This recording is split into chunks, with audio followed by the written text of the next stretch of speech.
Almost all sentients have gods. It is a fact of the universe. Intelligent life. Oops. Here. It is a fact of the universe. Intelligent life is rare and few planets can accommodate it, with even fewer being able to accommodate sentience without the assistance of gods. Those few sentients that can somehow survive in a world molded only by evolution are quickly taken as glorified pets, slaves, and everything in between, depending on what gods, Let me try that again. Those few sentients that can somehow survive in a world molded only by evolution are quickly taken as glorified pets, slaves, and everything in between, depending on what god the holy species follows. Gods play their mysterious divine game with their chosen ones. They make them go to war, to peace, to break and make alliances. Different gods have different ideals and motives. Gods of war send their people to battle, sometimes for an honorable death, other times for mindless plundering. Gods of science send their children to explore the unknown. Gods of commerce send theirs to acquire riches, etc., etc. A twisted game to increase their people's faith on them and entertain themselves at the same time. All species talk and worship their gods. They are the reason their civilizations exist and left their planets to explore the depths of space after all. Except for one. They have thousands of names. Some called them the Godless. Others whisper among themselves about the dead race. A few named them the end of all. What many forget is that they also gave a name to themselves. Humans. By all accounts, the humans should have perhaps the most powerful patron god of all. They are strong and fast, characteristics found on the children of gods of war, but they are also crafty, greedy, smart, all common things for the chosen of a commerce god. The more we looked into it, the clearer it became that humanity had almost all gifts from the gods. Yet they claimed to have none. In fact, they claimed that their strength came from modifying their bodies by themselves. That was truly terrifying. The first ones to meet the humans were, thankfully, the Pacemafe. They gave them the usual talk. Join us in a peaceful galaxy, and we will keep you safe, blah, blah, blah. The humans refused.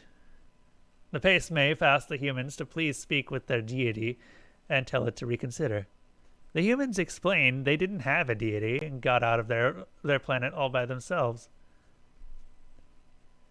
We should all be glad that the Pacemafe are peaceful and thus decided to leave humanity alone instead of declaring war on such an abomination to the holy. Gods know their species would not have lasted all that long. The Frimelit weren't so wise, of course. A warrior species with no god that somehow left their planet, modified their own bodies, and conquered the stars.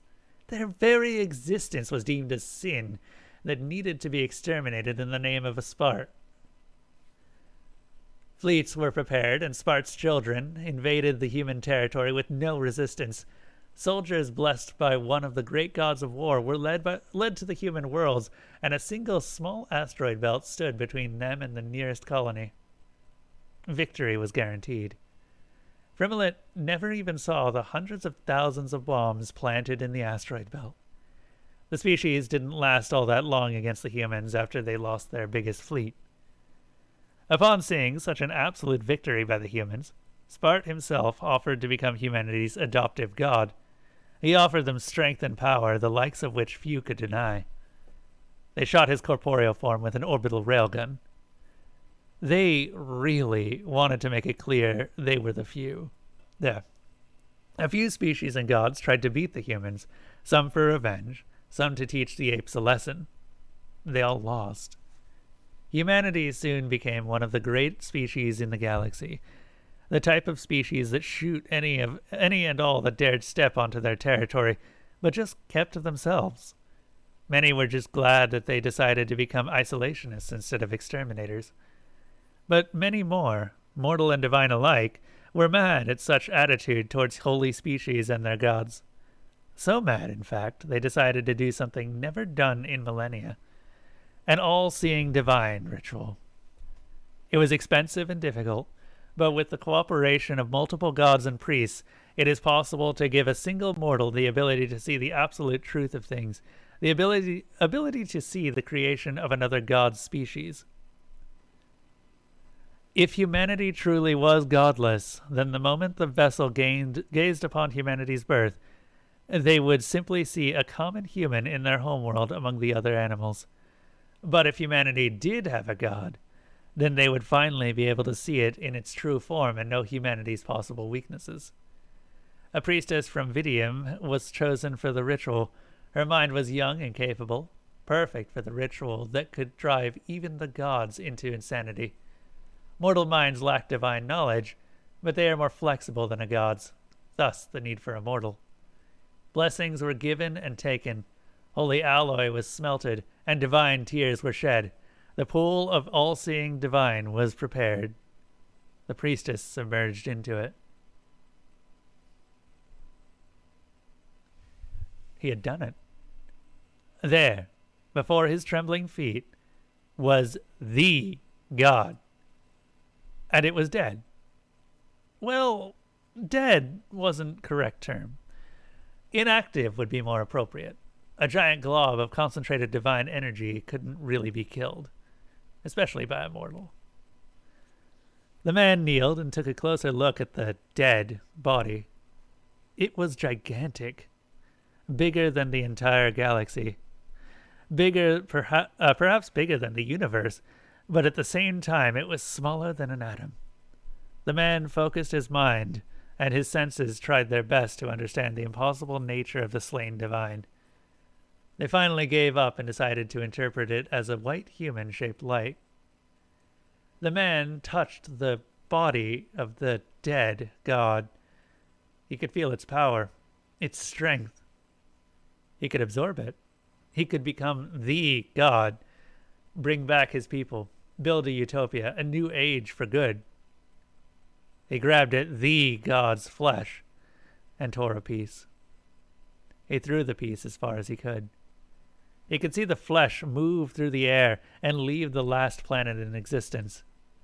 The man knew what would happen. The divine energy of the piece would create another god. He tore and threw the god's flesh again and again.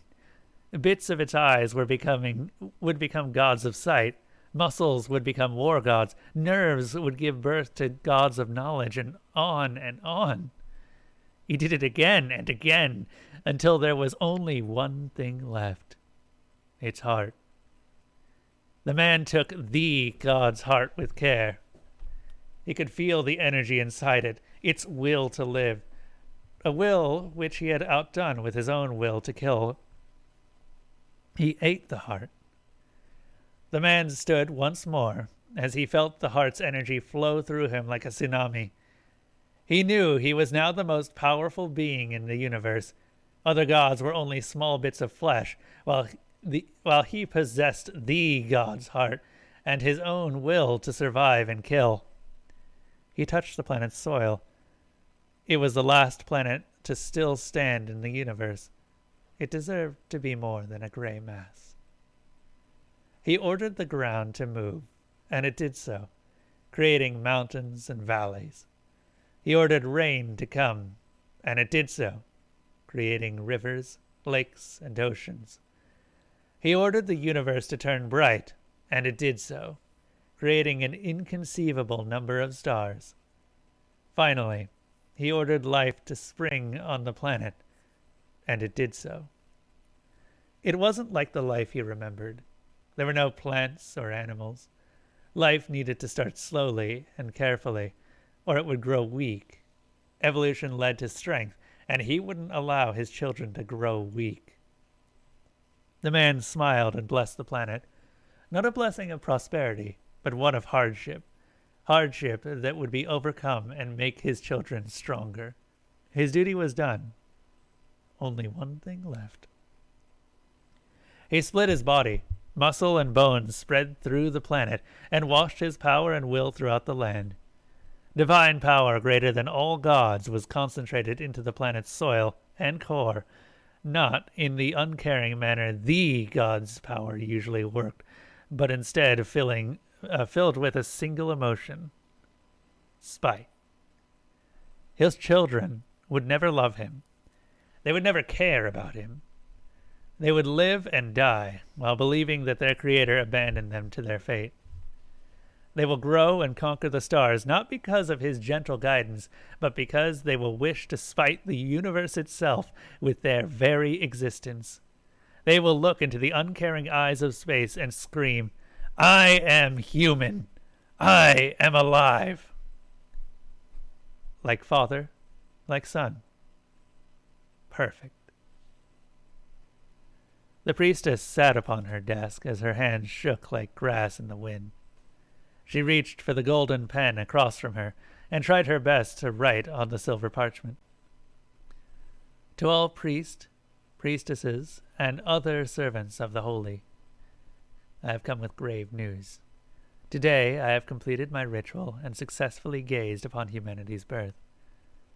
I ask that you will all confer with your leaders and deities and tell them not to anger or interact with humanity under any circumstances. They do not have a god. They have billions.